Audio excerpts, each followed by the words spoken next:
Olá, seja bem-vindo ao nosso podcast E Agora, Mãe? Sim, gente, esse programa que foi pensado com muito carinho para você, mãe, que está aí do outro lado, que eu tenho certeza que em algum momento dessa vida aí de maternidade, nessa vida louca de maternidade, se pegou sozinha, perdida, sem saber o que fazer, né? Se perguntando, e agora? O que eu faço? Por isso que eu, Jete Mundim, sou pediatra, mãe do Arthur e do Pedro, dois meninos lindos, pensei, né, elaborei esse programa com tanto carinho para vocês, para pegar na tua mão, para te ajudar a fazer desse percurso de maternidade o mais leve possível. Afinal, né, gente, a maternidade ela não nasceu para ser um peso para ninguém. Então fica aqui com a gente, já curte, compartilha, se inscreve no canal, que é muito importante, que quinzenalmente eu tenho episódio novo para você aqui.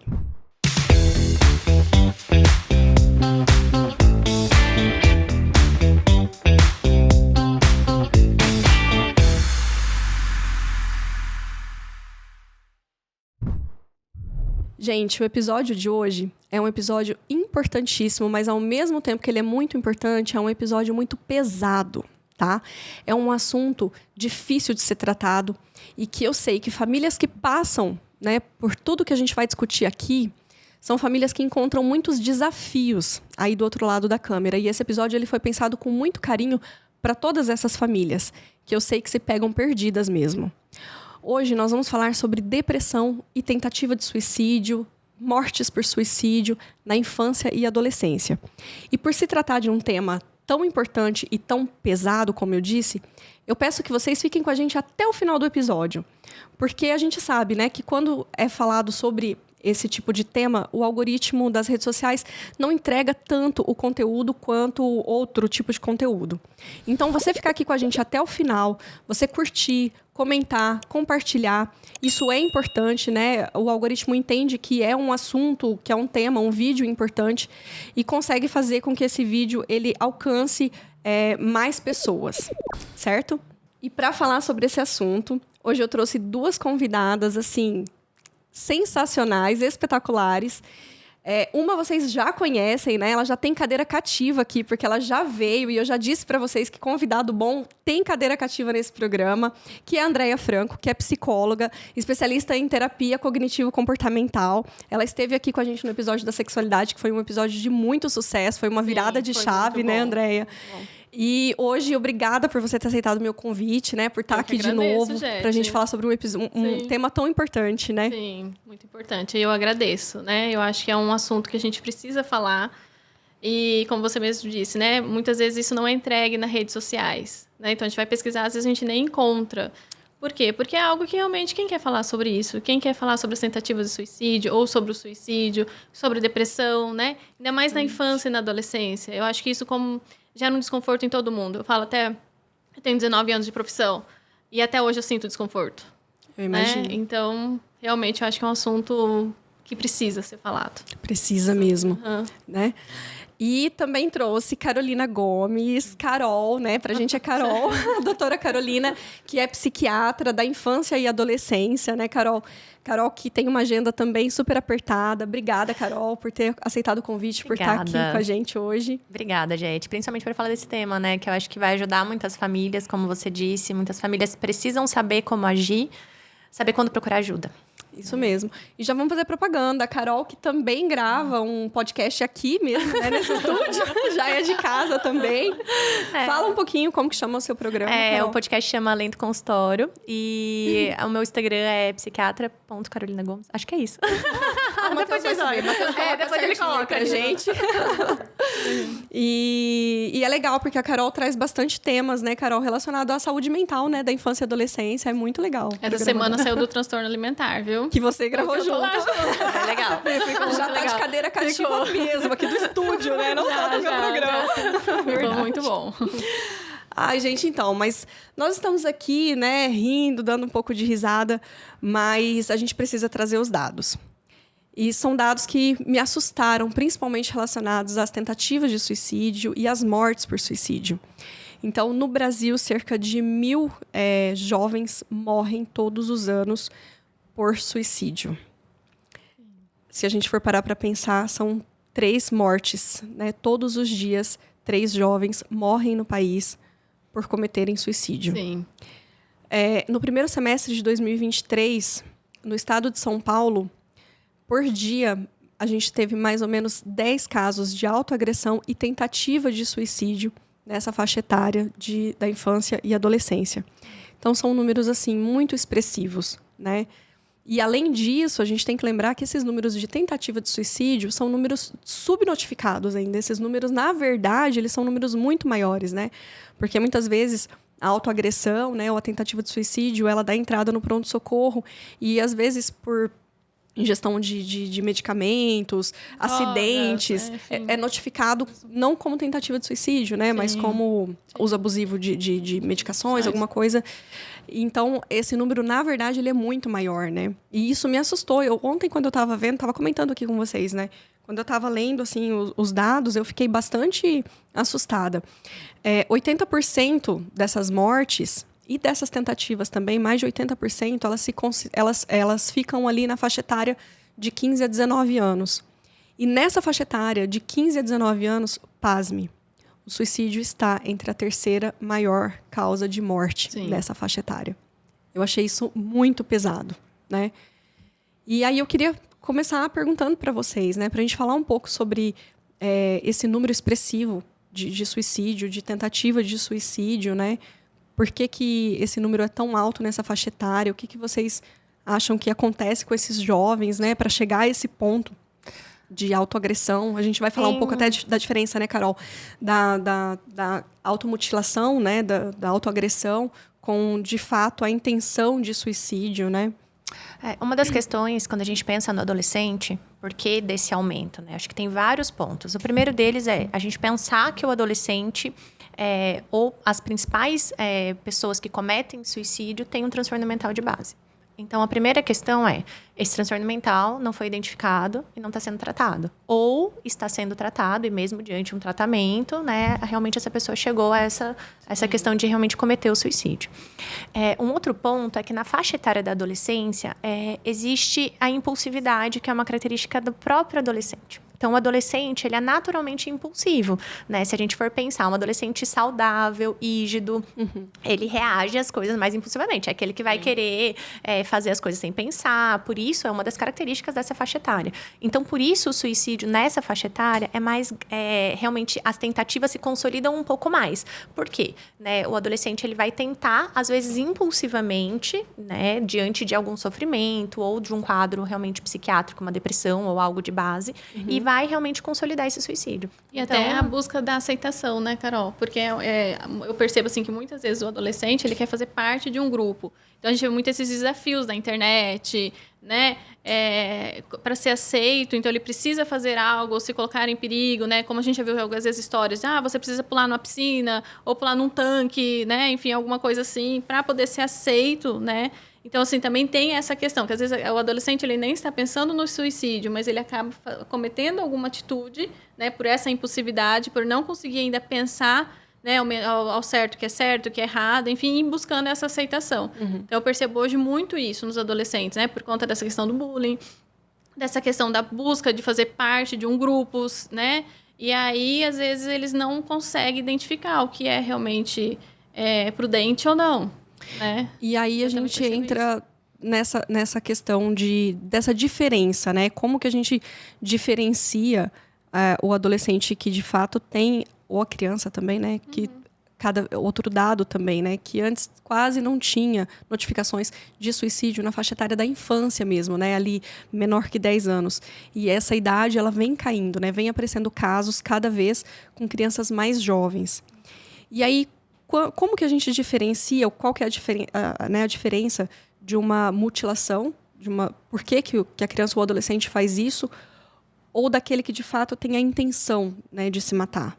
Eu acho que só uma outra coisa antes, né, diante do que você me trouxe, é que o conceito de morte, a criança começa até a partir dos 8 anos. Então, realmente, é muito raro a gente conseguir ver casos em crianças pré-púberes, que a gente fala, né, antes do período da puberdade, tanto por questões mesmo de prevalência de quadros depressivos, mas não é que isso não possa acontecer. Depois, eu acho que a gente vai falar um pouco mais sobre as características, né, e tudo mais. Qual foi a pergunta agora? Da diferença daquele adolescente, né, da automutilação, né? Da automutilação com a intenção mesmo de suicídio. Existe o comportamento de automutilação, que muitas vezes ele acaba acontecendo e nem sempre ele tem a intenção suicida. tá? Então, o adolescente ou a criança se automutila ou se corta ou se flagela de alguma outra maneira para expressar o sofrimento que ela não tá conseguindo lidar. Então, eu não consigo pôr em palavras, eu não consigo expressar, eu não consigo lidar com aquela angústia e vem o comportamento de automutilação. Mas não necessariamente existe uma correlação com o suicídio. É diferente da tentativa de suicídio, que eu vou me cortar com o intuito de morrer, né? Então, isso é intencional para morrer. Agora, tem um dado interessante que correlaciona a prevalência de automutilação e as vezes que essa pessoa se automutilou e realmente o suicídio. Então, pessoas que se automutilam, o adolescente que se corta, né? A criança que se corta, tem um risco mais alto para suicídio. Eu ia te perguntar isso. Mesmo não tendo correlação direta daquele corte com querer morrer. Tá? Então, isso já fica um alerta, porque às vezes os pais falam assim, ele tá se cortando porque ele quer chamar atenção, é por causa dos amigos. Existe um contágio social? Pode ser, Sim. tá? Pode existir, mas nem sempre. Então, a gente não pode banalizar como se isso fosse um comportamento habitual do adolescente. Não é habitual. O adolescente que se corta tem sofrimento. Então, algo ali tá errado. E o que eu percebo, assim, geralmente... A dor, porque a dor, o sentimento é algo abstrato, eu não consigo pegar, eu não consigo sentir. Então, muitas vezes esse adolescente, ele não tem noção do que ele está sentindo, né? E a partir do momento, ele sente que é uma dor, um vazio.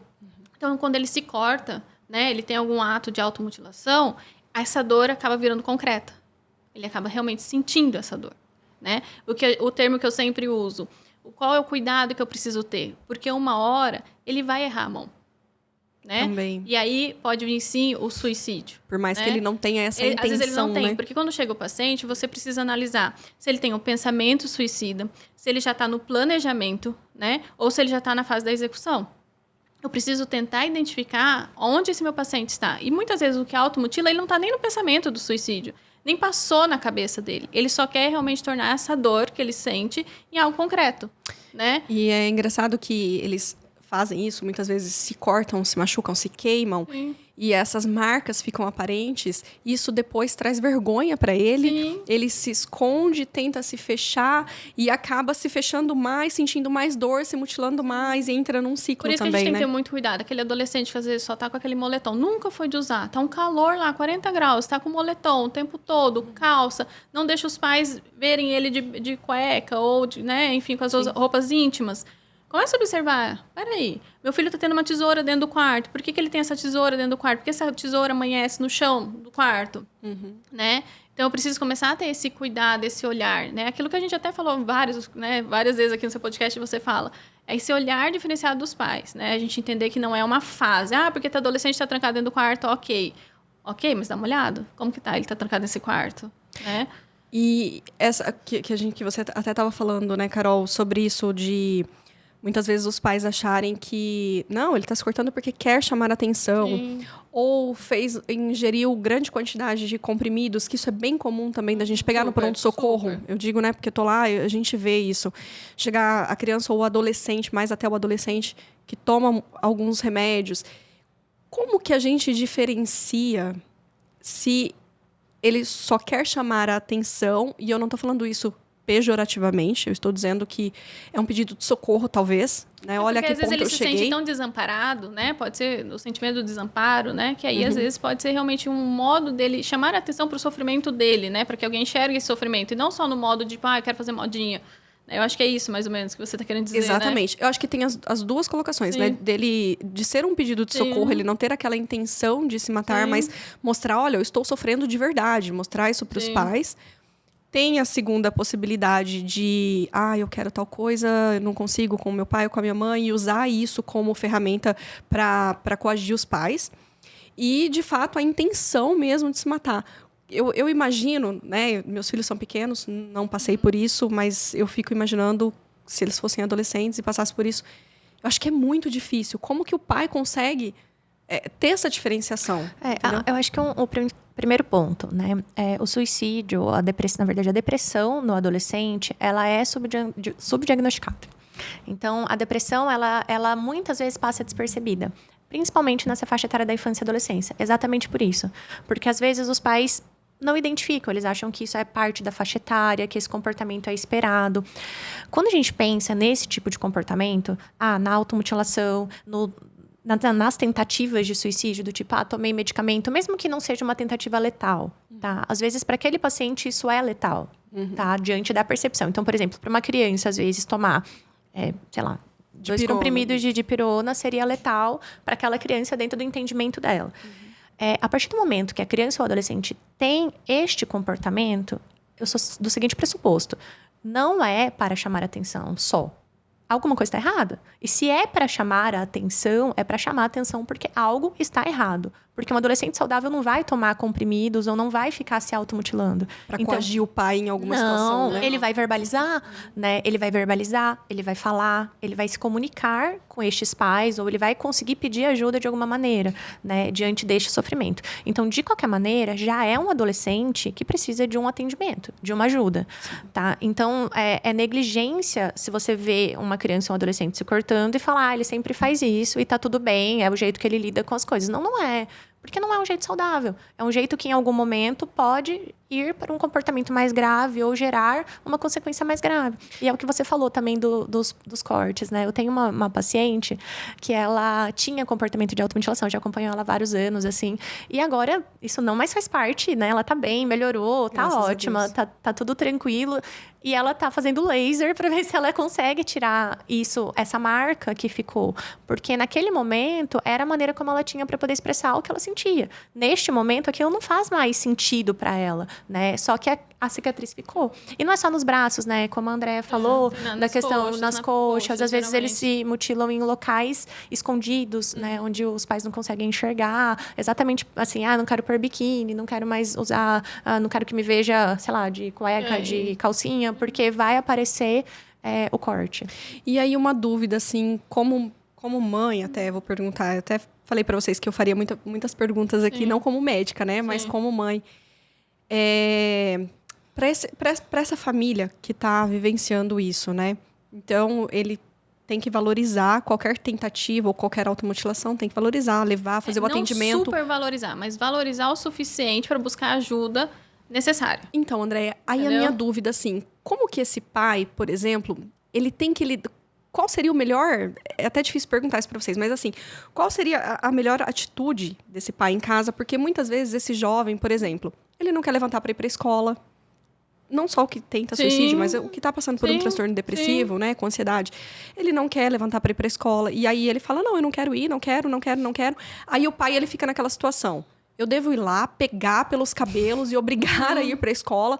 Ou não, eu tenho que fazer tudo o que ele quer, porque se eu contrariar, se eu frustrar, eu posso virar as costas. E ele tem, principalmente quem já teve uma tentativa de suicídio, entendeu? Então, como que deve ser a atitude dessa família? Como que essa família deve agir? Do meu ponto de vista, assim, eu acho que o primeiro ponto eu entendo assim, tá? Como mãe. Se meu filho começa a ter uma tosse, não para de tossir 1 minuto, eu vou procurar ajuda. Sim. Você entendeu? Né? Eu acho que o primeiro ponto é esse. Se eu não sei lidar com o meu filho, se eu não estou conseguindo, eu preciso, primeiro de tudo, buscar ajuda, né? Para eu entender meu filho. Então, antes de eu tomar qualquer atitude, eu sempre falo para os pais, me manda o WhatsApp antes de você tomar uma atitude negativa, porque é mais fácil eu te orientar de um modo assertivo do que depois eu ter que consertar um erro seu. Você entendeu? Sim. É muito mais fácil. Então, eu acredito assim, né? E agora eu estou falando como mãe. Eu acho que em qualquer momento, qualquer comportamento diferente dos meus filhos, eu vou buscar ajuda. Né? Eu entendo que eu não sou, às vezes eu não tenho condições naquele momento de tomar uma atitude, mesmo sendo como psicóloga. Então eu percebo que meu filho está acordando muito cedo, que ele está tendo algum comportamento rebelde, que ele está com uma irritação maior, né? Eu vou procurar ajuda. Né? Meu filho sempre foi para a escola e de repente começa a não querer mais ir para a escola. Meu filho começa a me desafiar o tempo todo. Eu sei que eu vou entender o que é uma fase e eu vou entender também o que está errado. Então, eu sempre falo para os pais, tenha um autocuidado. Primeiro, analisa. Será que você está tendo tempo com esse filho? Será que realmente algo mudou na sua rotina? E é muito interessante que quando a criança vem para terapia, tem até um meme na internet, né? Que a criança vem para terapia primeiro para depois descobrir que, na verdade, os pais, né, estão passando por um processo horrível, estão pensando em separar, não se amam mais, os pais que precisam de ajuda. Então, a criança que vai procurar terapia. Né? E essa questão que você trouxe, gente, sobre como agir, eu acho que é... Se deve ceder às vontades do filho isso ou bem... não. Muitas vezes eu percebo muito isso com os pais do consultório. Por isso que, assim, a Andréia tá falando, busque ajuda, porque daí o profissional pode orientar. Sim. Mas tem um dado também interessante, né? Eu gosto de dados também. Eu também. Também. Tem um dado bem interessante que é assim, o suicídio na adolescência, né? A depressão na adolescência, o adolescente, ele passa a ter um prejuízo realmente no sistema de recompensa cerebral. Então, nas questões de prazer. Então, ele deixa de fazer algumas coisas. Mesmo que ele faça e tenha prazer, porque essa outra área cerebral vai estar funcionante. Então, ele vai, por exemplo, ir no cinema com os amigos. Se ele for, ele vai ter prazer. Talvez, se for um quadro depressivo leve, moderado, talvez ele se sinta melhor. O maior prejuízo não está na hora que ele está no local. Está mais na questão de sair, de ir. Então, ele não quer ir, ele acha que, se eu for vai ser chato, eu não vou nessa festa, não vou encontrar fulano, fulano não é tão legal comigo, não quero ir para a escola. Então, a primeira negativa na doença, às vezes, aparece na forma da recusa. E aí entra o processo de psicoterapia. Porque a gente precisa atuar nesse adolescente de que ele precisa enfrentar essa primeira fase e isso é preditor de melhora. Então, se ele enfrenta esse primeiro não desejo, né, eu não quero, por N questões, depois que ele vai, isso poderia gerar uma melhora. Assim como, por exemplo, a gente pensa no exercício físico, né, em outras coisas que podem ajudar esse adolescente a sair do quadro depressivo. Agora, não é unicamente a responsabilidade, né, desse adolescente ter que se esforçar para sair da depressão. Daí a gente já entra em algo mais pejorativo, né? O adolescente não tem que se esforçar para sair da depressão. Não é isso. Ele precisa de tratamento, ele precisa de auxílio, ele precisa de medicamento, né? Ele precisa de orientação desses pais serem orientados de como agir, de como agir com ele. Mas esse primeiro pontapé, assim, às vezes a gente pode orientar os pais ou a terapeuta, né? Que daí vai... Entendendo o cenário, né? Primeiro. Exato. Porque eu sempre digo assim, a depressão é como se você colocasse um óculos escuro e saísse lá fora. E aí você só vai enxergar tudo escuro. Você entendeu? Você não consegue enxergar. Parece que você não consegue ver que existe um arco-íris depois. Você não consegue enxergar. Então, a psicoterapia, ela vem para te ensinar a tirar esse óculos. Você entendeu? Para que você consiga se enxergar as novas opções. Você enxergar a cor do céu. Né? Então, às vezes, porque daí o que acontece? Você acaba gerando muito fracasso, o sentimento de fracasso nesse adolescente. Se você fica falando assim, não, vai na escola que você vai conseguir, vai na escola que você vai conseguir. Mas se você não entender o contexto, se você não conseguir entender o que ele está sentindo, né? Eu percebo no consultório, que às vezes a depressão gera muitos pensamentos paranoicos, assim, né? Tipo, não, porque eu vou na escola, todo mundo olha para mim. Não, porque ninguém quer sentar comigo. Não, porque eu vou lá, o professor só pega no meu pé. Né? Eu brinco, falo, alecrim dourado, né? Centro do universo. Nossa, centro do universo, eu brinco assim, né? Mas realmente porque eles não conseguem enxergar que não é bem assim. E aí a psicoterapia, ela vem para mostrar isso. Então não é só forçar, você entendeu? Eu acho que tem que entender. É todo um conjunto, Sim, né? Não é sozinho. E esse processo dessas distorções do pensamento, né? Então, no quadro depressivo da criança é bem diferente do quadro do adolescente, que é diferente do quadro do adulto. Isso. Eu já acho que a gente Tem pode que ter, até... Eu ia até Porque tem que ter essa diferença. Quando a gente entrasse agora em depressão, eu ia Isso. perguntar sobre os sintomas ou sinais que a criança pode dar, que eu imagino que sejam diferentes da faixa etária bem adolescente. diferente. Bem Então, por diferente. exemplo, a criança, ela não tem uma capacidade de verbalizar e identificar os sentimentos. Então, Sim. como que eu vou chegar e falar assim, eu estou muito triste, estou em sofrimento, não tenho mais vontade de fazer as coisas? Não vai, né? A criança vai acabar mudando o comportamento dela e expressando através de muita irritabilidade. Às vezes não é tristeza, às vezes é irritabilidade, é deixar de querer brincar, de querer encontrar os amigos. E a criança, isso não está nos critérios diagnósticos, mas está dentro, né, do que a gente estuda sobre a depressão da infância. Ela apresenta sintomas somáticos. Então, a criança chega no pronto-socorro com dor de barriga, barriga, com dor de cabeça. Ela vai chegar lá na pediatra e vai falar, minha barriga tá doendo. Esse o pai já levou no oftalmo, já levou no sei onde, já levou no... E são sempre aqueles sintomas que eles não se encaixam pra doença nenhuma, sem Não. correlação, né? E Aí aí- a gente imagina que seja alguma coisa Aí entra os- psicossomática, né? Sim. Exato. Daí os pais, às vezes, também interpretam isso de uma maneira do tipo, ele tá fingindo que tá com dor de barriga pra não ir na escola. Não Ou pra tem ir sair essa mais cedo da relação. escola. Porque às vezes tá na escola. Aí quer que o Você pai entendeu? busque, Pai, né? pai busque. Aí já o adolescente, né, o quadro depressivo do adolescente mistura muito com o que é a adolescência. Então os pais falam assim, ele se isola. O adolescente naturalmente se isola dos pais, não dos amigos. Tá, então a gente vai ter que observar isso. Esse isolamento social do adolescente, ele tá acontecendo em qual grupo? Ele não quer mais tanto estar perto dos pais, tudo bem. Né? Mas ele quer encontrar os amigos, ele quer sair, ele tem desejos, ele tem planos, ele tem vontades, né? E na adolescência, às vezes, vem o humor irritável, mas também vem o humor triste, ou principalmente a perda do interesse e prazer nas coisas. E a desesperança em relação ao futuro, né? Essa desesperança em relação ao futuro é muito presente, assim, muitas vezes, né? E aí, assim, ele para ou deixa, porque também tem um outro ponto. Essa criança vem com um desenvolvimento normal, ou esse adolescente com um desenvolvimento normal. De repente, ocorre uma quebra, tá? Essa quebra, começa a ir mal na escola, começa a ficar respondão, começa a ficar irritado, começa a desafiar, começa a querer ficar só dentro do quarto, não socializa, só quer ficar na internet. Então, você começa a ver uma regressão e mudança desse comportamento que antes, habitualmente, não era assim.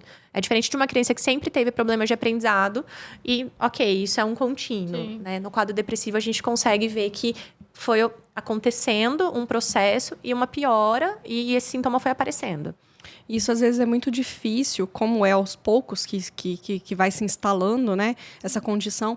Às vezes, é muito difícil do pai perceber também essa mudança, né? Sim. Porque, como você disse, principalmente na adolescência, se confunde muito com o transtorno do humor, não falando de doença, transtorno do humor, mas essa oscilação de humor, essas oscilações de humor naturais da adolescência, né? Um dia tá brigando, outro dia tá chorando no quarto porque o mundo vai acabar, né? Porque brigou com o namorado, né? É muito interessante isso. E às vezes é muito difícil para o pai perceber esses sinais. Quando o pai vai perceber, já está um pouco mais avançado o quadro, né? Então, se você pudesse, assim, Carol, de tudo que você disse, mas assim, de sinal precoce. Por exemplo, pai, fique atento se o seu filho... O que você diria, assim? Eu acho que fique atento se teve uma mudança no comportamento. E assim, tenha diálogo com teu filho.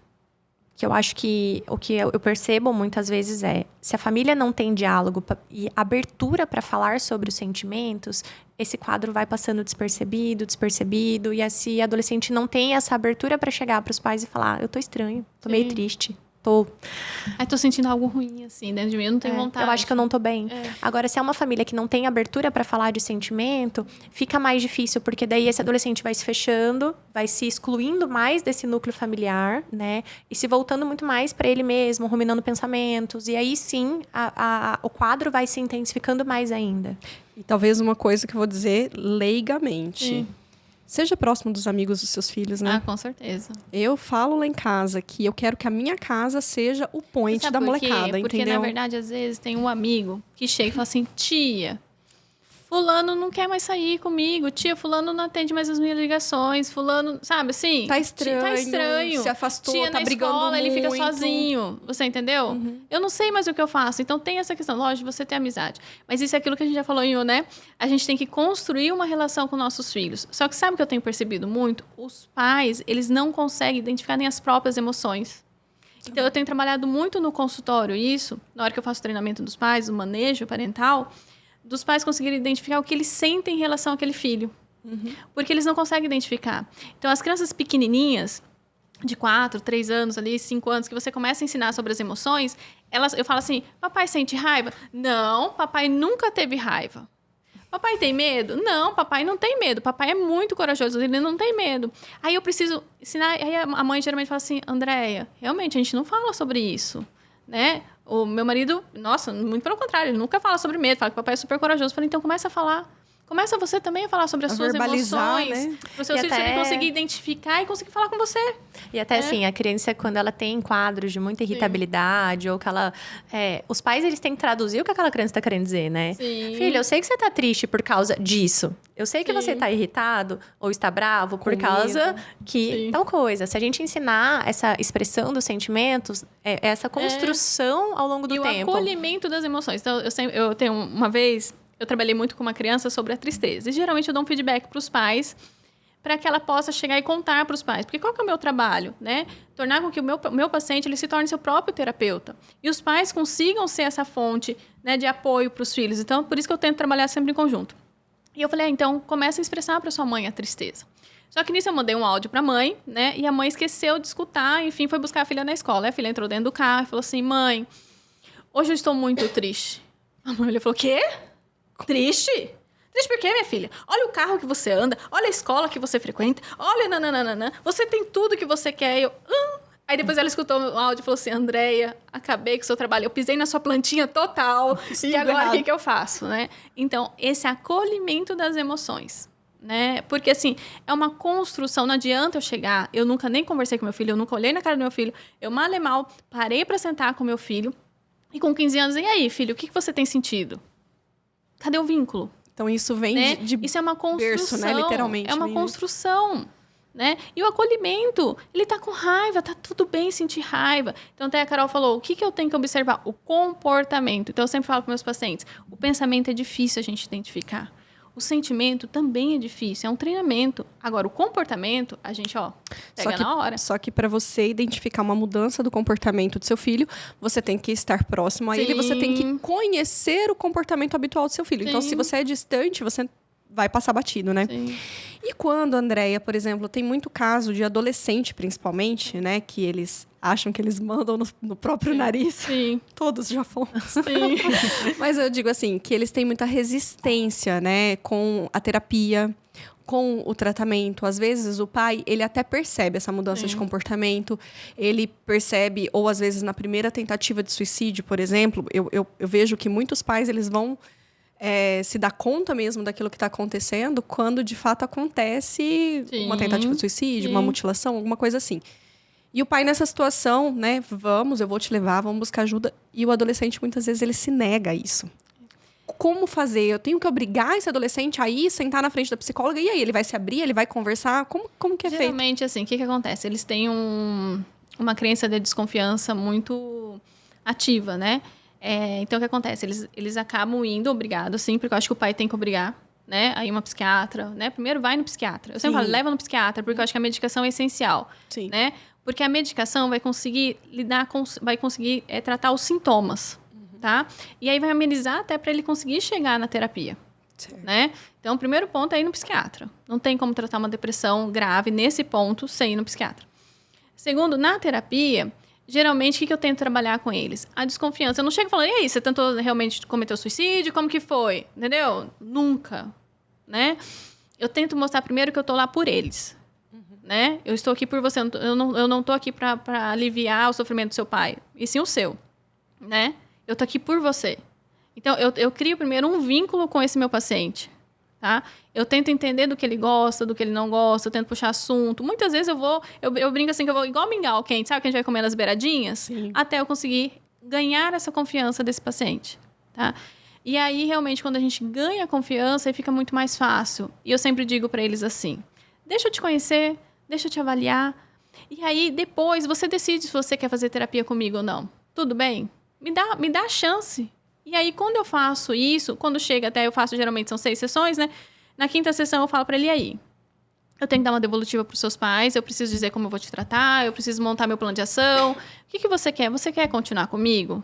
Ou você quer procurar uma outra pessoa? Terapia você tem que fazer, porque você precisa melhorar isso. E vou, né? E aí, o que você quer? Aí, geralmente, eles falam assim, André, eu quero ficar com você. Então, o que acontece? Eu acho que o terapeuta, ele tem que ter essa... eu não sei a palavra que eu posso dizer, Esse feeling. Esse feeling, é isso mesmo, O de conseguir adolescente, entender, sabe? O adolescente, ele, principalmente, né? O adolescente, ele tem essa questão da persectoriedade, da desconfiança, porque ele sente que, às vezes, o terapeuta, o psiquiatra é uma extensão dos pais. Isso. Né? E eles não querem que os pais fiquem sabendo de tudo. Então, também, a gente faz contratos verbais, a gente faz combinados, a gente fala assim, olha, isso eu posso contar para os seus pais, isso eu vou ter que contar, né? Isso a gente Ou deixa você entre prefere nós. você contar? Às vezes fala, você prefere você contar? Porque isso é sério, você precisa. Agora Entendeu? tem coisas que não. Tem coisas que eu falo, olha, isso eu não preciso contar para os seus pais, né? A gente vai contar a partir do momento que exista um risco para você ou para outros. Se não existe risco, tá tudo dentro aqui do nosso setting, do nosso ambiente, e a gente vai tentando realmente formular esse vínculo. Eu falo assim, quem é terapeuta de criança, na ideia de adolescente, a gente tem que ativar nosso lado adolescente e criança. Super, não pode esquecer. Lembrar e assim, tentar falar com as palavras deles, tentar ter troca, tentar se envolver. Entender o mundo deles. E entender, porque realmente, senão não vai existir vínculo, não vai existir troca e a gente nunca vai conseguir chegar no ponto onde a gente tem que chegar. E uma coisa interessante, assim, a Carol falando, né, que às vezes, por mais que a gente tenha a ética, né, e uma que a gente precisa é o quê? A partir do momento que eu percebo que existe um risco, eu preciso chamar esses pais. Então, uma vez um paciente chegou na sessão, ele era muito fechado. E ele chegou na sessão e ele já tinha criado um vínculo comigo. E eu vi que ele estava mais quieto, mais fechado, sabe? E eu, como você está? E fui puxando assunto, enfim. Ele falou, André, eu preciso te confessar uma coisa. Agora há pouco eu fui passear com um cachorro e eu fui descer pela escada de emergência. E aí eu olhei, eu tinha tido uma briga com meus pais porque eu não queria descer um cachorro, porque eu tinha que vir pra cá, eu ia me atrasar. Enfim, no final eu acabei indo passear com um cachorrinho. E eu olhei, sabe aquela saída de emergência? Não tem aquele vão? Nossa. Eu olhei e eu pensei seriamente em me jogar. Eu só não me joguei porque eu não queria me atrasar com você. Aí eu vou, lógico, trabalhando com esse pensamento, né? Eu sei que você ia ficar chateada, enfim, porque daí eles criam esse vínculo, né? E eu não quero me desagradar. E, lógico, depois no final a gente acaba, né, tirando tudo isso. E aí eu falei pra ele, olha, isso é muito sério. Eu não posso deixar você sair da minha sessão sem chamar seus pais. Eu preciso que eles venham aqui, né? Eu preciso que... Você não pode sair daqui sem eles. E ele, tudo bem, André, eu entendo. Então, assim, você vê que... Entendeu? Foi assim, por pouco. Já teve um outro caso, uma paciente chegou e ela falou, André, eu vim... O meu Uber atrasou e eu vim a pé. E você sabe aquele pontilhão, aquele viaduto? André, eu parei ali. Eu parei ali e eu olhei para baixo. Eu pensei seriamente em me jogar, mas eu lembrei de você. Eu lembrei que eu tinha que chegar aqui a tempo. Você entendeu? Então, é um paciente que eu preciso chamar os pais. E aí eles entra aceitam. os fatores protetivos, Sim. né? Isso que eu ia perguntar, nesse ponto onde você identificam, né, que tem um risco mesmo e que vocês precisam falar com os pais. E aí, o que faz com esse paciente? Casos muito graves, é caso para internação, né? Internação. Quando não é possível, não disponível, uma internação, até porque a gente tem um sistema que dificulta muito a necessidade, assim, não tem muito acesso, né, à Não internação. só o sistema, né, Carol? Aqui, se Aqui você não tem, vê nem particular. clínica para infância e adolescência, mal tem para adulto, né? A gente está falando aqui, o pessoal que assiste a gente, né? A gente é daqui de Campo Grande, Mato Grosso do Sul, que é uma capital. Sim. Que, inclusive, o Mato Grosso do Sul estava entre os números mais altos dessas estatísticas. E a gente não tem um hospital... É tão ruim falar hospital psiquiátrico, né? Psiquiátrico, mas a gente não tem local para internação, né? Não tem. Não tem. Tanto de criança e Aí, às adolescente, não vezes, tem. às vezes a gente acaba indicando internação fora do estado, em algum outro local. Se não tivesse a disponibilidade, nem condição financeira, ou não tem plano de saúde, enfim, não tiver disponibilidade no sistema, a gente trabalha muito com supervisão domiciliar, tá? Então, alguém fica junto com esse adolescente o tempo todo. A gente faz contratos verbais com o adolescente, com a família, combinados. Porque a família precisa ficar 24 horas. Precisa ter alguém com esse paciente, com essa criança, com esse adolescente, 24 horas. Ele vai no banheiro, ele vai... entendeu? Ele precisa ser... Até porque daí a Carol vai entrar, né? Provavelmente o psiquiatra vai entrar com algumas medicações pra gente controlar esses sintomas, essa impulsividade, enfim, esse risco, né? Entra a terapia, daí a gente acaba vendo o paciente mais vezes, né? Mas nesse daí, então, digamos assim, no meu consultório, um paciente desse, os pais precisam estar na recepção. Eu entrego pro pai, na mão do pai. E aí tem que avaliar realmente qual a gravidade, né? Se foi uma tentativa isolada, tá? Se existe ainda um planejamento suicida.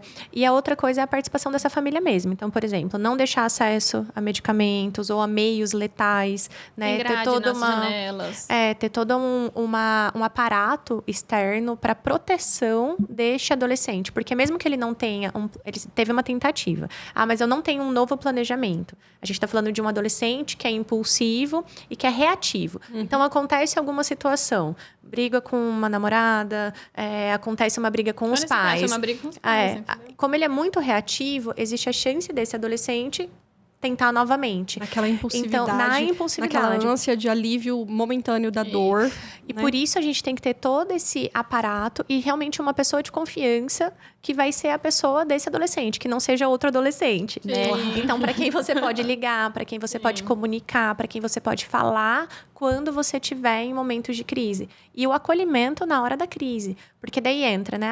É uma crise. Ai, que bobeira, ele tá em crise porque brigou. Uma bobeira. Você pensa, ele foi para passear com um cachorro, uma coisa que era normal ele fazer. Você entendeu? Então, às vezes para os pais, né? Eles têm essa percepção, ou as pessoas em volta. É uma besteira, é uma briga, é uma coisa de adolescente. Não, mas às vezes, para quem tá num quadro depressivo, a proporção e o sentimento vem de uma maneira muito mais intensa. Então, não é uma bobeira, é um gatilho.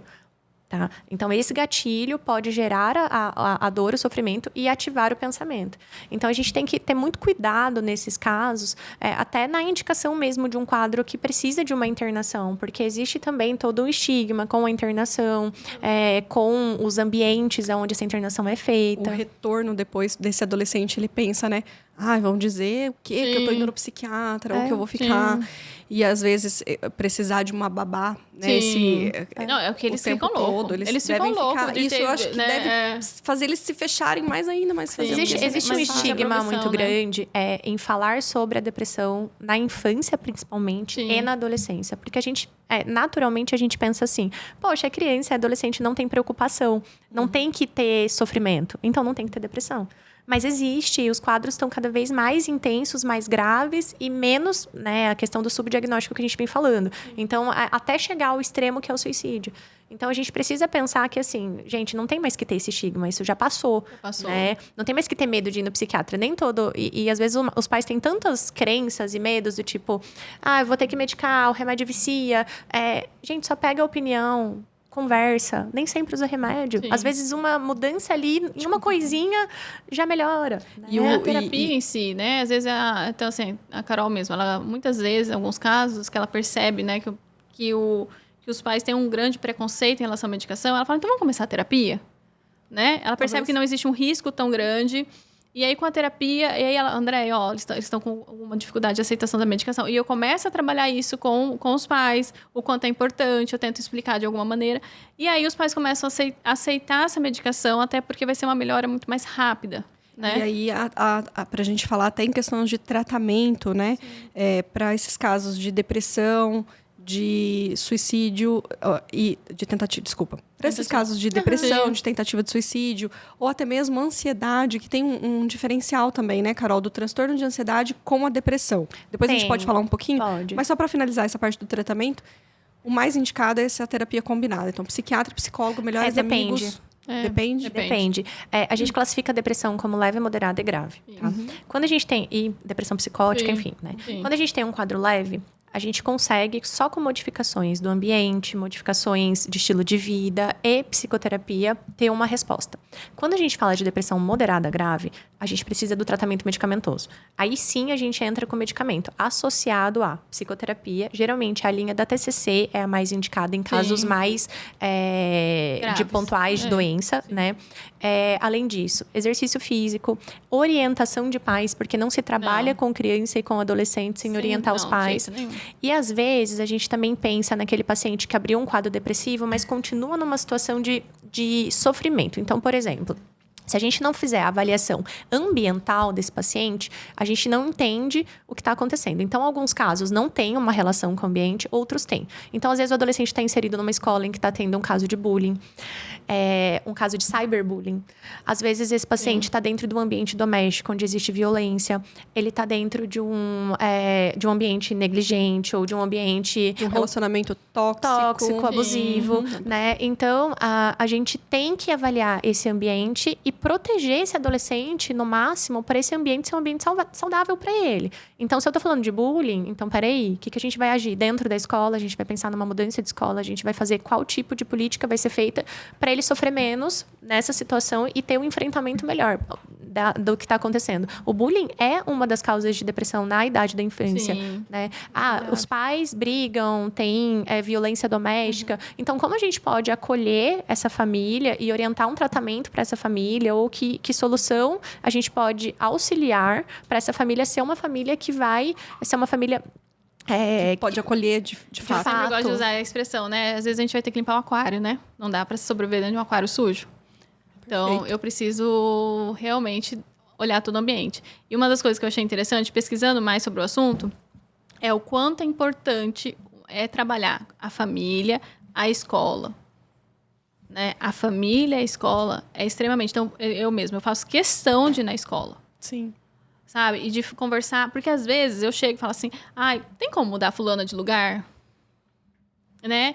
Esse lugar, para ela, não tá legal. Uhum. Tá? Às vezes é só o lugar, às vezes ela nem tá sofrendo bullying, mas ela não se sente bem naquele ambiente, naquele lugar. Então, assim, a gente tem esse cuidado. Tem como colocar ela, inserir ela no esporte? Ela não tá conseguindo ser inserida no vôlei, no futebol, enfim. Será que teria como? Então, sabe, essa proximidade do terapeuta com a escola, né? E a família. Então, assim, como a Carol falou, não existe tratamento com criança e adolescente se você não trouxer a família para dentro do consultório. Os pais precisam de orientação. E né? Você estava comentando, Carol, do cyberbullying, né? Como que tá para vocês, né? Sim. Agora, com esse avanço da tecnologia, das redes sociais. Eu acho que isso, a gente vai falar também sobre como, sim, depois da pandemia, como a pandemia também foi um fator bem... divisório aí no aumento da incidência da depressão e das tentativas de suicídio. Mas, junto a isso, a gente tem também essa expansão da rede social, né, da internet, dos grupos, e disso estar associado também a quadros depressivos, né? Como que tem alguns dados que são interessantes, que é assim, existe... Adolescentes com quadros depressivos buscam mais a rede social e a internet. Então, fazem mais uso de dispositivos eletrônicos por si. Aí a gente tem que pensar, isso é causa ou consequência? Isso que eu ia Porque assim, e aí vem um outro estudo que eu acho super interessante, que coloca o tipo de conteúdo que os adolescentes deprimidos buscam e os adolescentes saudáveis buscam. Então, existe uma diferença no tipo de conteúdo que é buscado. O adolescente saudável, ele segue os colegas, ele comenta, ele tem uma interação da rede social adequada. O adolescente que está num quadro depressivo, ele busca sites ou conteúdos relacionados a suicídio, a sofrimento, a automutilação. Tem conteúdos absurdos na internet que são isso, né? Que é o que a Andréia citou no começo até, de que existe conteúdos que possam gerar um contágio para esse adolescente mais suscetível. Sim. Desafios. A gente já viu isso, exatamente. Sim. Teve há uns anos, né? Sim. Uhum. E então, existe essa diferença da causa ou da consequência, porque se eu estou mais isolada, eu busco mais a internet e eu vou buscar conteúdos mais de cunho depressivo. Se eu não estou isolado, se eu estou um adolescente saudável, eu vou buscar a internet também, porque hoje acho que 97% dos adolescentes têm acesso. Tem acesso à internet, à rede, meios sociais. Então, não adianta a gente querer privar e achar que isso é só a causa. A gente tem que saber o que o filho está vendo ali. Se você não sabe o que seu filho está vendo, esses dias, existe um risco. Esses dias aconteceu um fato. Uma paciente mandou para mim, André, olha as mensagens que estão mandando no grupo sobre mim. Eu olhei, ela mandou correndo. Falou assim, minha mãe não me atende, enfim, a mãe tava... Olha, André. E eu olhei. Quando eu olhei, eu vi o nome de uma das crianças. Falei assim, peraí, conheço a mãe desse daqui. Liguei na hora para a mãe e falei assim, pelo amor de Deus, toma o celular do seu filho. Porque, assim, né, essa paciente, ela não queria nem ir pra escola no outro dia. Ela falou, André, eu não vou na escola, eu não vou, olha o que eles estão falando, né? E aí eu olhei e falei, peraí, conheça essa criança aqui, vamos lá. Liguei pra mãe e falei, pelo amor de Deus, olha o celular do seu filho. Tá fazendo, né? Onde que ele tá? Né? Olha o que ele tá falando. Porque eu sabia, essa criança não é uma criança ruim, muito pelo contrário. Né? Mas naquele momento ela foi entrando na onda. E aí, essa outra criança, que é a minha paciente, estava entrando em sofrimento. Sim. Né? Então, ali na hora, eu consegui agir. Então, essa questão desse cuidado, às vezes, a gente olhar esses grupos de escola. Né? O meu filho chegou para mim e falou, mamãe, montaram um grupo de todas as salas do 6º ano. Mas eu saí. Por que você saiu? O filho falou, mãe, umas coisas muito pesadas. Não gostei. Achei melhor sair. Umas figurinhas, umas coisas muito pesadas, mamãe, achei melhor sair. Assim, lógico, você percebe como ele teve esse senso, né? Ele tem 11 anos, né? Ele teve esse senso de sair do grupo. Mas muitos ficam para ser aceitos. E aí começa a sofrer com isso. E você imagina assim, se na nossa época, que não existia tecnologia... Sim. Né, a zoação, vamos dizer assim, já corria solta, já era muito fácil você pegar Sim. algum estigma de um colega, alguma coisa, né, e fazer o Sim. bullying em cima. É que na nossa época a gente nem chamava de bullying, Mas né? eu acho assim, mas não Mas era você- mais leve? Tinha, mas eu parecia assim que era mais Mas infantil. sabe o que eu acho, Sim. Andréia? Que aí veio a rede social Sim. que facilitou. Hoje você cria um meme de qualquer coisa. Hoje você, antes, uma zoação, um bullying que ficava ali entre o seu grupinho, Sim. hoje você coloca na internet para todo mundo. Então, se antes eram 10 pessoas, era um grupinho que zoava fulaninho ali, Sim. hoje ele expande isso para 100 pessoas. Gente, esses dias entendeu? eu fiquei assustada. Então, imagina nos grupos de Sim, colégio que não uma- deve rodar. Isso que eu tô falando. Sim. Se na nossa época ali era o verbal, era o presencial, já existia, imagina hoje nos Tem grupos o que não deve situações, existir, entendeu? o que eu lembrei de um caso até que eu Adoro atendi. casos. A internet adora casos também. Tem um caso interessante de uma paciente que ela mandou um nude pro namorado, adolescente. E aí vazou. Vazou porque passou pra frente. Sim. E aí, como sempre, aí que tá. E aí, realmente, ela começou com pensamento suicida, ela não queria mais ir pra escola. E aí vem uma questão, assim, isso foi um gatilho muito grande. Ela nem tinha um quadro depressivo, Sim. mas ela tava com muita dificuldade em lidar com aquela situação, porque pra ela foi algo de uma exposição muito grande.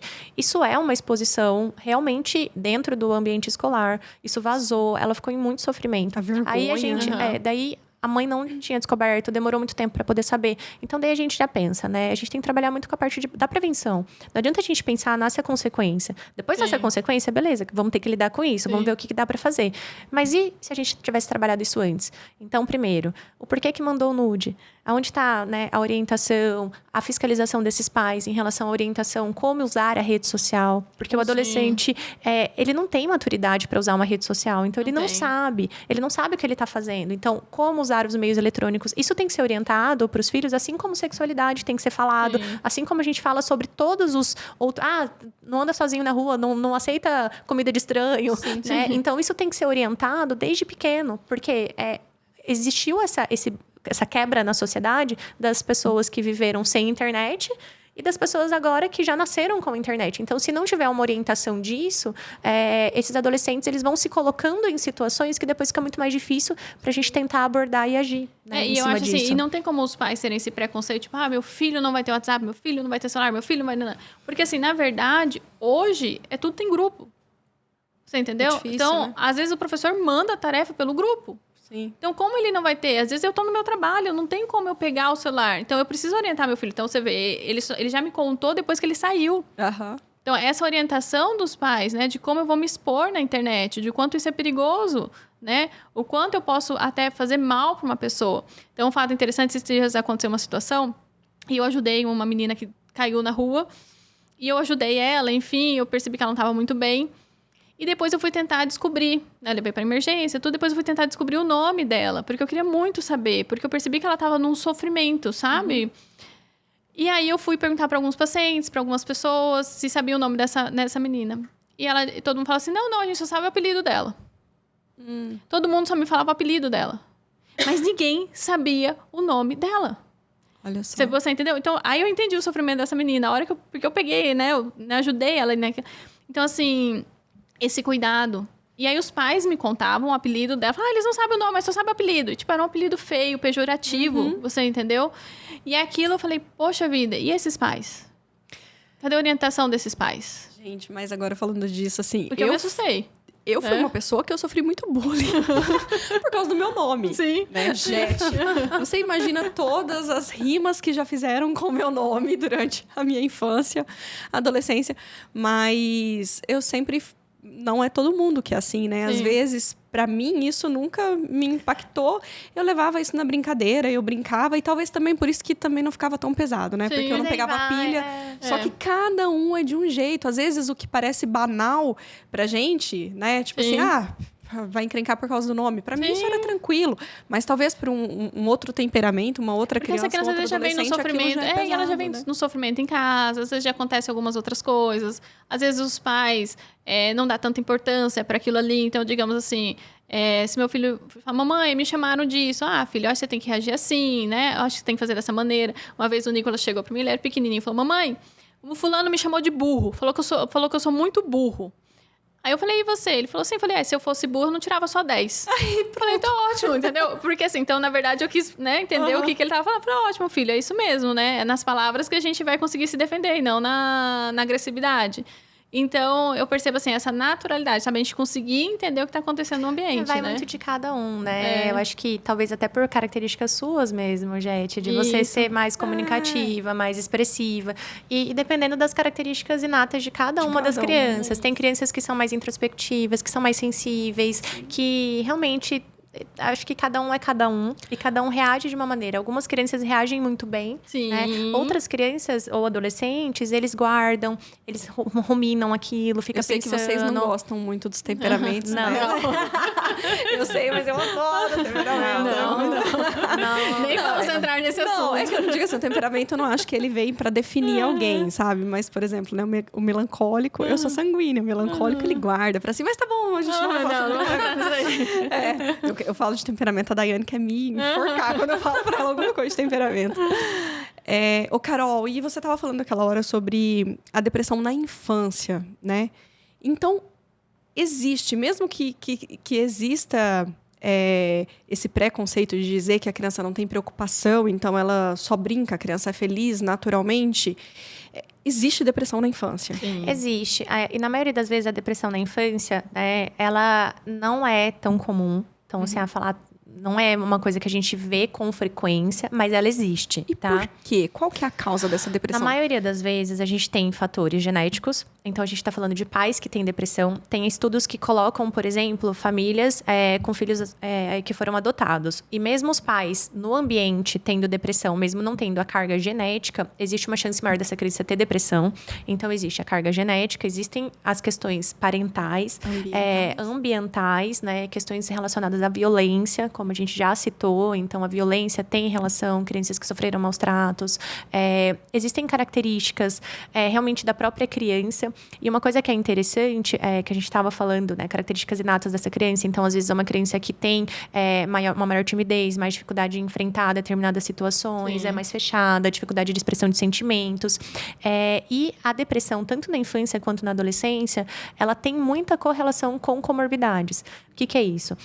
Então, a depressão, 50% até mais dos casos, ela não vem sozinha. Então, a gente tem algo a mais associado a esse quadro depressivo. O que pode ser? Por exemplo, eu tenho um problema de aprendizado, tenho uma dislexia. Essa criança tem sempre, ou TDAH, tem sempre um rendimento ruim na escola, já começa uma sensação de insuficiência. Mais pra frente, isso pode determinar a abertura de um quadro de depressão. Ah, eu tenho um quadro ansioso. Aí entra as diferenças, né? É uma criança muito preocupada, se cobra demais, perfeccionista, quer tudo para ontem, se preocupa demais com as coisas, tanto com provas quanto com dinheiro da casa dos pais e tal. E essa criança chega num ponto que exaure, abre um quadro depressivo, tá? A criança que tem toque, né? É uma criança obsessiva, quer tudo organizadinho, quando isso foge do controle, isso vai acumulando e chega uma hora que pode abrir o quadro depressivo. Então, É comum ter essa associação, então, a na infância, associação né? na infância e na adolescência. Então, a depressão, muitas vezes, ela não vem sozinha. Por isso que, assim, uma vez eu estava estudando e escutei um professor falando, e era bem interessante que ele falava assim, a depressão, ela vem como um contínuo. Ela não é um corte aqui. Ela não tem só um start. Tipo, olha, de uma hora para outra, abriu um quadro. Há 2 dias, a pessoa tá triste, deprimida, não sai da cama. Não é isso. Geralmente, tem algo antes, que já vem acontecendo, vem tendo mudanças, né? Vem, às vezes, um quadro mais ansioso, uma coisa que poderia ter sido abordado, um perfeccionismo exagerado na infância, que poderia ter sido abordado com terapia ou com um manejo ali ambiental. E aí, essa criança chega uma hora que exaure e aí abre o quadro do transtorno depressivo. Sim. Então, é um contínuo que poderia, se a gente tiver esse olhar mais sensível, a gente consegue identificar antes de realmente chegar a um ponto mais grave. Na terapia, a gente sempre fala assim que um caso de um paciente é como se fosse uma cebola.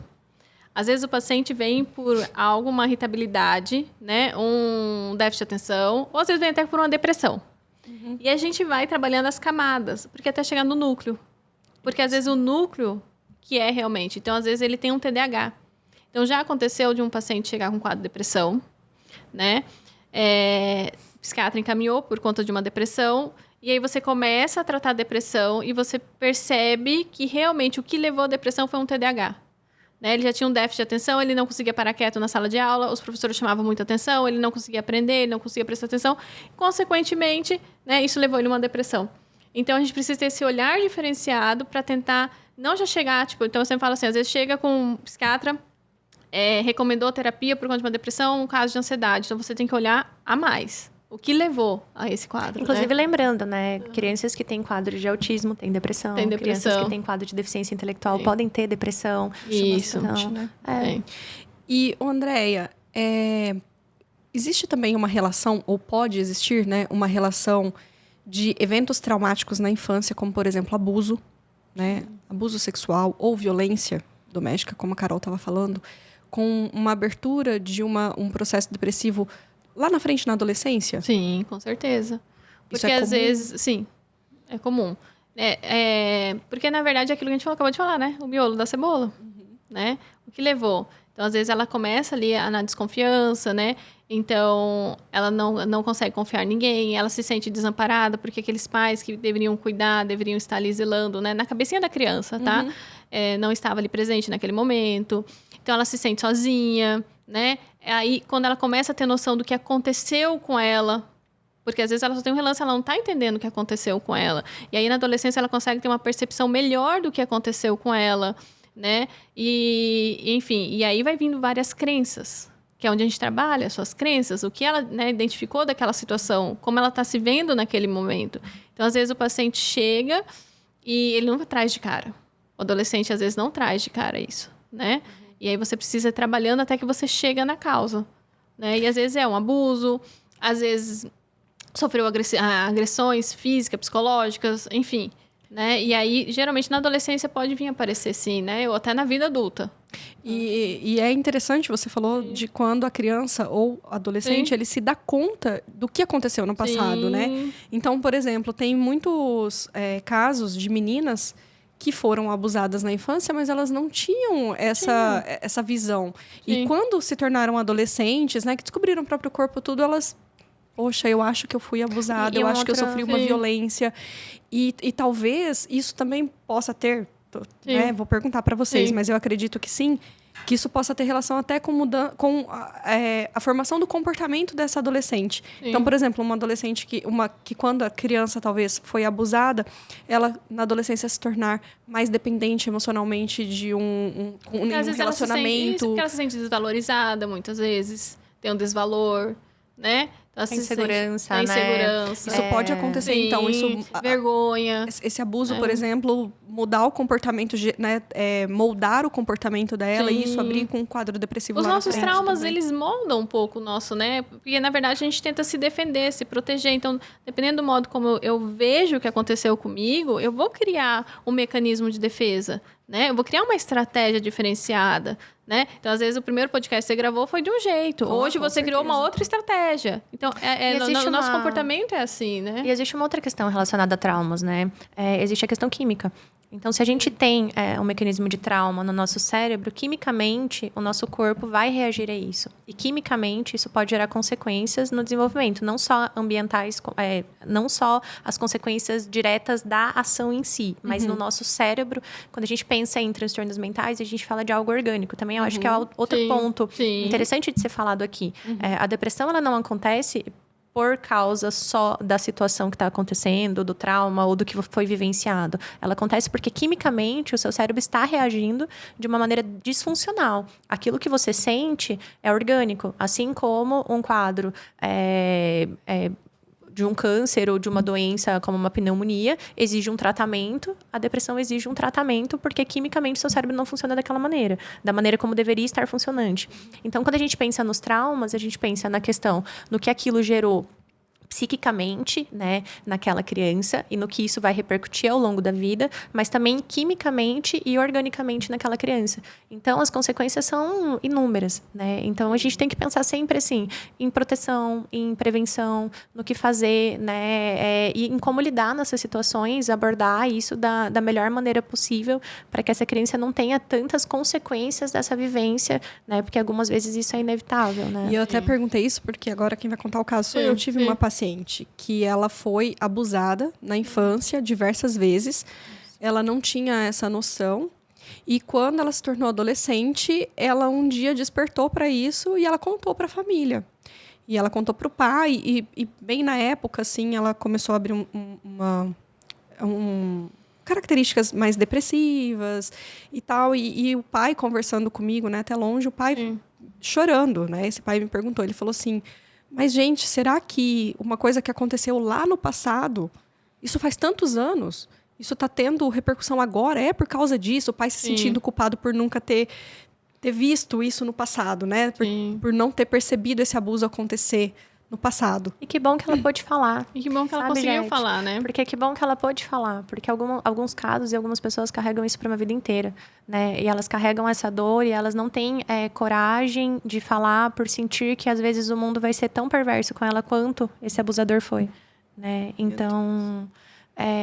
essa disponibilidade, esse acolhimento que esse pai deu é o suficiente, é o que ela precisa. E aí a gente vai realmente entrar com as abordagens a mais, que daí é uma psicoterapia, porque as consequências a gente está citando aqui, né? Então, por exemplo, uma menina que foi abusada, como que ela vai confiar no parceiro? Como que ela vai ter um relacionamento fixo com alguém, né? Sem reviver esses traumas, né? Então, o vínculo dessas pessoas que sofreram e foram vítimas de abuso são vínculos muito mais difíceis de serem construídos, né? O estabelecimento da confiança, ele fica muito mais complicado. Então, tudo isso é terapia. Muita terapia. E aí, São anos, às vezes, de terapia, né? Dependendo. Porque, assim, na verdade, até essa paciente, ela trazer isso... Ela demora um pouco. E a gente a gente não tem como desligar a chave do trauma. Depois que o trauma aconteceu, a gente tem que ressignificar esse trauma, a gente tem que trazer um novo olhar. Mas a gente não apaga, aquilo já foi. aconteceu. Né? Assim, como você bateu o carro. Você bateu o carro, toda vez que você passar naquela esquina, você vai lembrar do seu acidente, do seu carro. Toda vez que você... Pode ter sido uma batidinha boba. Você vai lembrar.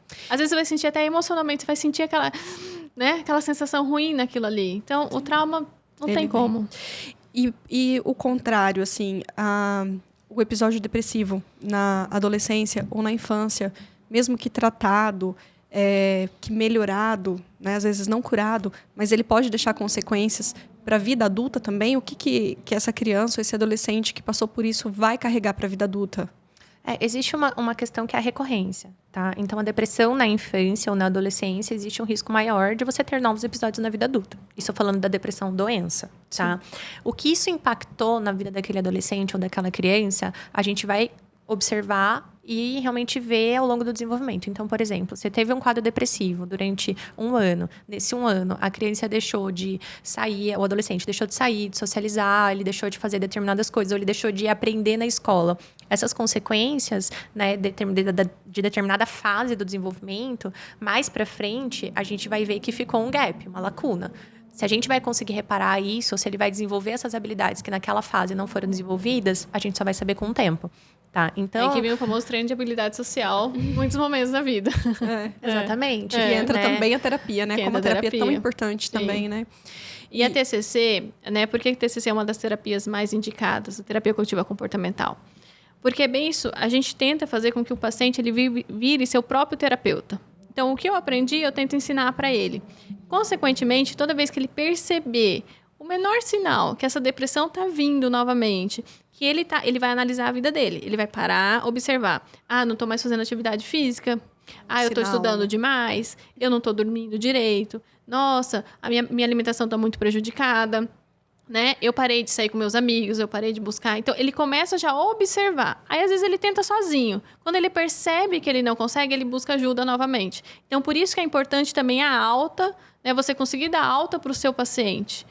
Para que ele possa entender que ele pode voltar a hora que ele quiser. A hora que ele precisar, ele vai vir. Então, às vezes, o terapeuta fica anos com o paciente, né? No caso da TCC, que não tem necessidade. Porque com medo dessas recaídas. Não, o paciente ele precisa aprender a viver sozinho.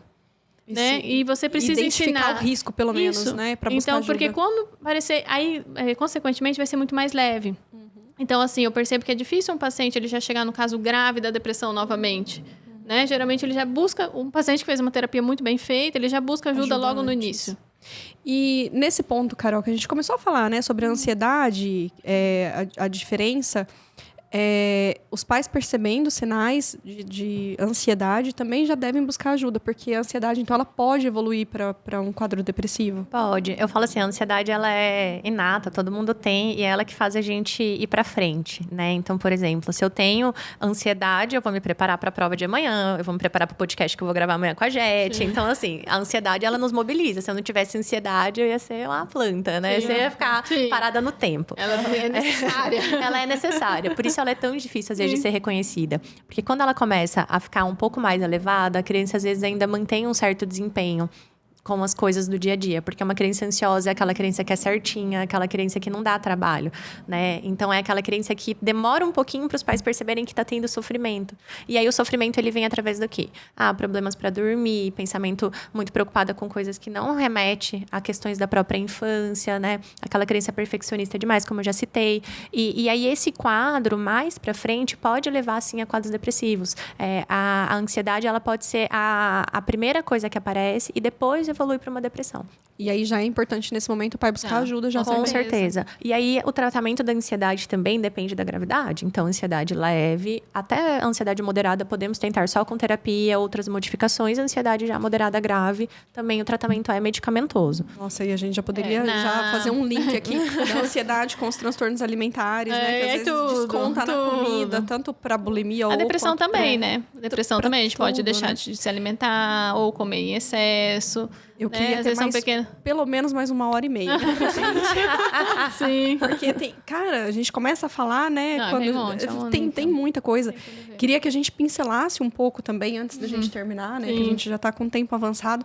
Mas falar sobre o que foi essa pandemia, né? E esse divisor de águas também para os casos de depressão e até de tentativas de suicídio. Eu estava vendo que os números, eles cresceram muito depois de 2019. 2020 teve uma queda nos números, mas de 2021, 2022, o que a gente teve de 2023, ele só vem num constante aumento, né? Sim. Você quer falar? Pode falar. Tem uma questão interessante na adolescência, que assim, cada fase do nosso desenvolvimento, a gente desenvolve determinada habilidade, né? Então, até tal idade, se eu não falo, você não desenvolve mais a fala. Se até tal idade você não sei o que, você não desenvolve. Então, a fase da adolescência, ela é a fase primordial ali para o desenvolvimento das habilidades sociais. Então, esse adolescente precisa desenvolver as habilidades naquela faixa etária. Na pandemia, o que aconteceu? Né? Alguns adolescentes tiveram que ficar dentro de casa e a socialização foi assim, uma pseudo-socialização através de internet e tal, mas muitos não tiveram também essas oportunidades. Então, eles não desenvolveram a habilidade que eles deveriam ter desenvolvido naquela faixa etária. Que é a habilidade para a vida, né? A habilidade social. E aí, quando eles tiveram que enfrentar o retorno às aulas, a volta à escola, foi muito difícil, porque eles já não tinham tanta habilidade, eles passaram muito tempo sem. Então, a ansiedade daquele primeiro dia, de você retornar, de você enfrentar os colegas, foi muito difícil. Aí alguns voltaram, foi todo um processo, mas fica uma marca. Né? E a gente vê as consequências disso até hoje, né? Fala assim, a pandemia, por que a gente tá falando de pandemia? Sim. Já faz quantos anos que foi a pandemia? Não, a gente vê as consequências disso e até hoje tem adolescentes que sofrem, eles não vão falar que é por causa da pandemia, mas é pela perda da habilidade. E tem crianças, digamos assim, que estavam na infância, de repente... É como se você tivesse tido uma lacuna. Eu estava na infância, de repente eu entrei na escola, voltei na adolescência. Eu já estava no Fundamental 2, ali na 6ª, 7ª série, 8ª série. Você entendeu? Então, pensa bem. Eu sou inserida, eu sou jogado lá dentro. Né? E a gente sabe que a adolescência é um momento muito difícil. Né? É uma época muito difícil, só que é uma época que realmente vai determinar. Por quê? Porque o social é extremamente importante. Né? Eu brinco que o trem de habilidade social, eu nunca precisei fazer tanto na minha vida, né? Por quê? Porque um paciente, muitas vezes, ele não sabe nem que é um banco. Você entendeu? Ele só sabe online. Uma vez eu virei para um paciente e falei assim, eu te dou R$100 agora. Se você me falar como que eu coloco esse dinheiro na sua conta. Aí ele olhou e falou, meu pai tem que fazer um Pix. Eu falei, não, eu não vou dar pro seu pai, vou dar pra você, me explica. Eu não sei, André, eu vou ter que descobrir. Eu falei, então perdeu R$100. Você entendeu? Então, como que eu peço uma comida no restaurante? Não sabe, ele sabe pedir pelo iFood. Ele sabe comprar roupa pelo celular. Sim. Você entendeu? Então, assim, o que eu percebo? Então, de repente, eles não conseguiram desenvolver, porque isso é pouquinho. É trabalhinho de formiga. Eu começo com 12 anos, eu aprendo a lidar com os conflitos pequenininhos, aquelas briguinhas ali na sala de aula. Depois, eu começo a ver que o meu grupo de amigos, cada um vai para um lado. Eu começo, né? Então, é empatia, né? Eu consegui ter empatia pelo... Frustração. Eu achei... lidar com as frustrações. Eu achei muito, muito interessante. Sim. Ontem, gente, né? Meu filho é paciente da André. E ontem a gente estava conversando no consultório. E eu achei muito interessante você falando aquela fala sua pra mim, que durante a pandemia, o adolescente, o pré-adolescente, ele se frustrava, ele fechava, tampava o notebook, jogava o celular longe e... Sim. Com perdão da palavra, foda-se pra lá, entendeu? E aí, no mundo real, não. Ele tem que lidar com essa frustração, né? Eu tenho que lidar com você. Eu tenho que você tá falando algo, às vezes, que é desagradável pra mim, mas eu não preciso falar, bater em você, agredindo. Até a questão das regras, gente. Durante a pandemia, houve uma questão do aprendizado em que não tinha muitas regras, né? Eles faziam as provas online, em conjunto, no WhatsApp, chat GPT, dormia, Alexa. Não, os memes da internet, da pandemia, são os mais hilários até hoje. E aí, eles precisavam fazer o quê? Depois que volta, você precisa aprender que você tem que passar o tempo todo sentado, olhando para o professor, que você tem que respeitar o professor, que existe hierarquia, existe hora de intervalo. E essas regras foram infringidas durante todo esse período, por muitos, né? Não por você todos. Comia na frente da televisão, na frente do computador, na aula, você tem que esperar agora a hora do intervalo para comer. Então, porque assim, o que eu percebo hoje nos jovens, eles têm muita baixa tolerância à frustração. Então, essas crianças ali com 12 anos que entraram na pandemia, sabe? Com 12, que deveriam desenvolver essa frustração boba que a gente tem nessa idade, elas são mais simples, né? Do que as frustrações de 15 anos. Porque com 15 anos é assim, eu tô apaixonada por um menino, mas ele não me quer. Ele quer a minha amiga. E aí, como que eu vou... Vai cair sobre Vai cair. Eu era essa e eu já quero brigar com a minha amiga, eu não quero nunca mais olhar na cara da minha amiga. E aí, entendeu? Então, pensa bem, eu tô, né, entrando numa infância, eu tô passando por aquilo e, de repente, eu tenho que lidar com grandes frustrações. Sendo que você não passou pelas básicas. Porque eu não passei pelas básicas, eu vejo pulei. Que aí, não só pela pandemia, mas a rede social, não só a rede social, esses joguinhos online, isso tudo atrapalha muito, porque a gente fala que é uma geração dopamina também, né? Tá tudo muito ali. A gente fala do excesso de exposição de telas para criança pequena. Ai, que é tudo muito colorido, verde é verde, brilhante, a grama é verde, o céu é azul. Aí quando ele vem pro mundo real, não é assim. Pro adolescente também. Ali, é muito legal você conversar, você sempre vai encontrar alguém que, né, a paquera, ou o joguinho que você vai jogar, não sei o que, e você vem pro mundo real e não tem tanta graça assim, né? Então... E é a geração tédio, né? Porque é uma geração que sente muito tédio, exatamente por esse excesso de dopamina. Então, é uma geração que não sabe lidar com não fazer nada, com ter uma conversa tranquila, né? É o tempo todo mudando foco, buscando coisas novas e buscando prazer, né? Então, é algo da geração e algo que na pandemia, obviamente, foi um pouco mais intensificado pelo acesso aos né? eletrônicos. E aí vem, né? A gente vai ter que fazer as pazes com esses eletrônicos, porque não dá para proibir. No mundo que a gente vive, não existe a possibilidade de proibição. Então, a gente tem que fazer as pazes, tem que fiscalizar e tem que ter uma boa relação e orientação como pais, né? De que o convívio e lidar com os meios vai ser algo presente na vida dos filhos, mas como que isso vai ser? E cada vez mais, né? A gente pisca, a inteligência artificial já lançou alguma coisa nova, já... Né? Não, e eu acho interessante, assim, eu fiz uma viagem de carro com as crianças pro Rio Grande do Sul. E aí eles falam assim, mamãe, tô entediado. Eu falo, dorme. Olha as vaquinhas, olha as graminhas. Aí eles, tá bom. Aí, né, eu olhei, o que eu observei? Eu fiz essa mesma viagem na época da pandemia, 2019, de carro também, e fiz agora. Eles já conseguiam entender, tipo assim, mãe, é muito legal olhar a estrada, né, mãe? E quando eu tô entediada, eles ficavam contando quantos caminhões passavam. Eles arrumavam coisas para brincar. Então, assim, por quê? Porque, na verdade, o eletrônico... Até eles cansam de ficar com o eletrônico muito tempo, né? Depende, os seus filhos. Isso, não, mas é por conta disso. Porque, na verdade, eu sempre deixei, né? Eu não sou contra, porque eu acho que isso faz parte da nossa realidade. Só que eu sempre dê a moderação. Busque o que fazer, vamos criar, vamos buscar alternativas. Mas aí vem, né, gente? A gente tá falando das crianças, mas os adultos não sabem Super. hoje em dia lidar com o tédio, tá tudo tão conectado e a gente tem que... Eu tô tentando fazer um voto em casa do final de semana, pelo menos, deixar Sim. o celular pra lá. E tem hora que, assim, não tô fazendo nada. Tô vendo os meninos brincarem, eu já fico assim, minha mão já tá aqui, ó, coçando Sim. pra, meu Deus, será que alguém falou comigo? Deixa eu ver. Então é difícil pra eles também, se é difícil pra gente, imagina pra eles que não tem esse limiar de saber. Mas aí, né, ter limite pras só que nós coisas, precisamos ensinar, porque isso é habilidade. Sim. Você ensinar o seu filho, né? Então ele chega, tá entediado. Filho, busque o que fazer. E não você fala, filho, vai lá e pega tal coisa. Filho, faz isso. Filho, faz aquilo. Porque isso aí você acaba ensinando o seu filho, ok, o que você pode fazer? Deixa ele, né? Eu posso ir jogar bola. Vai, eu posso fazer tal coisa. A gente tá falando de rede social, voltando ao quadro de depressão, né?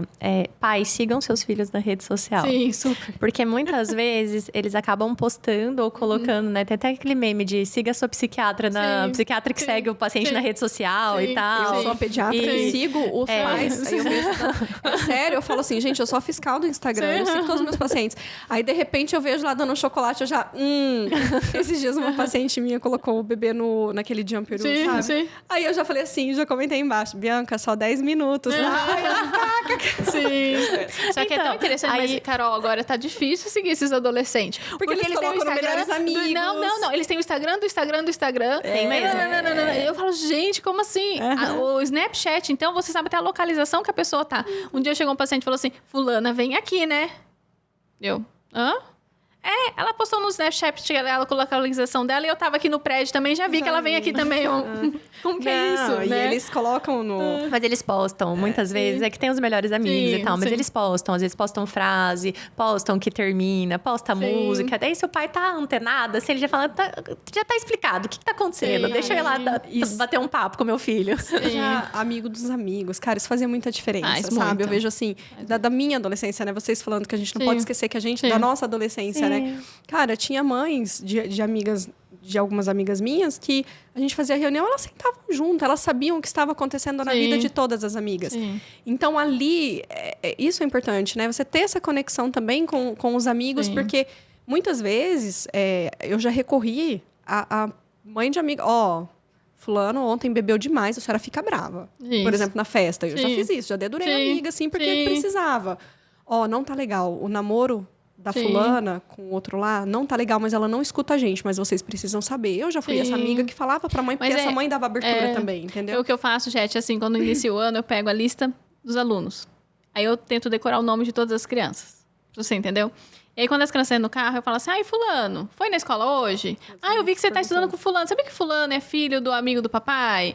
Outra coisa, eu sempre tento, pelo menos 10 minutos, chegar mais cedo e ficar na frente da escola. E aí eu fico conversando com as mães, batendo papo, conhecendo todo mundo. Você entendeu? Gente, meu grupo de mães da turminha do Arthur, a gente é super unidas e ativas. Então, um grupo super... Porque daí você tem uma noção do que está acontecendo. Até, às vezes, não com o seu filho, mas você já tem noção do que está acontecendo no meio. E aí, isso já te liga um alerta pro seu filho. Né? Então, assim, agora tá na moda fazer terapia. As crianças tudo querem fazer terapia. Tá? Hoje é super tranquilo. A maioria dos meus pacientes pedem para fazer terapia. Então, mas aí você já começa a observar, né? Se realmente essa criança quer fazer terapia, por que ela quer fazer terapia? Será que é só para seguir uma moda ou realmente ela tá precisando, né? Então você coloca no mesmo terapeuta. tudo ali, tudo. Não, isso é um BO, tá? Porque você tem que orar. Aí é a terapeuta que sofre, tá? Você tem que colocar nos horários que não vão se encontrar, porque senão vira bate-papo ali. Né? Mas é importante. Eu acho que é aquela coisa que a gente fala sempre. Os pais precisam estar presentes, não assim, largar seu trabalho, largar seu emprego, viver em função de filho, não é isso, de jeito nenhum. Acho que a gente consegue dar conta. Mas quando estar com seu filho, realmente estar com seu filho. Aquela coisa que eu já falei milhões de vezes. Dentro do carro, a hora que busca seu filho na escola, conversa, abaixa o som, guarda o celular, conversa.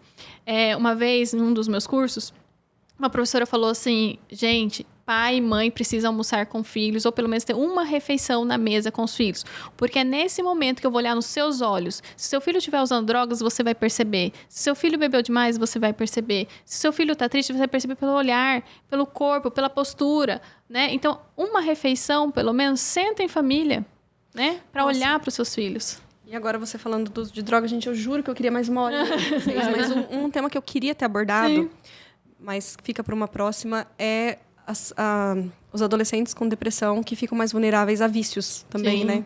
Com certeza. Tanto de álcool, drogas, ou vícios de jogos eletrônicos, né? Tem muito essa Com associação certeza, também, porque né? assim, a gente está falando da busca por prazer. Existe um prejuízo na busca por prazer e eles vão buscar de outras maneiras. Então, existe um envolvimento maior. Se esse adolescente bebe, ele vai querer beber mais, ele vai querer buscar o vapor, né? Vai fumar mais, vai começar a fumar. Então... Porque aquela frase que você falou, né? Parece que a gente sabe de tudo na adolescência, né? E o adolescente, antes dele buscar ajuda, realmente ele tenta de tudo. Ele vai buscar... Entendeu? Ele vai buscar ajuda momentânea. Né? O prazer momentâneo. Isso. Mas isso que a André falou é super importante, assim. Os pais precisam estar emocionalmente disponíveis, né? E pra gente ter essa disponibilidade, a gente precisa ter contato. E o contato tá cada vez mais frágil dentro das famílias. Por causa de tempo, por causa de... As escolas agora são tudo integral também, né? Tem menos tempo, os pais trabalham. Então, assim, quando tem o tempo juntos, esteja disponível. Seja um tempo de qualidade, desliga o celular, faça algo junto com o seu filho, tenha hobbies juntos, que é nessas horas, convide os amigos para estar em casa. Tudo isso que a gente está falando, porque é nessa hora que você vai conseguir perceber e conhecer seu filho. Perfeito.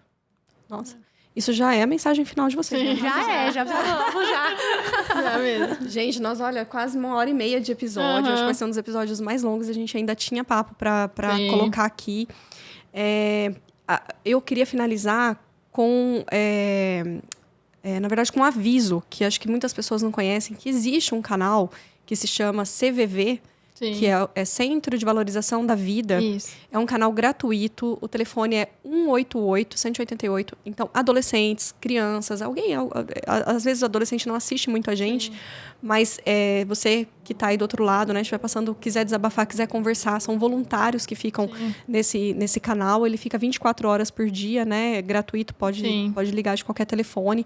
Então, talvez é um canal aí que o pessoal não conheça. Depois a gente coloca, tá, Matheus, aqui na tela, CVV 188.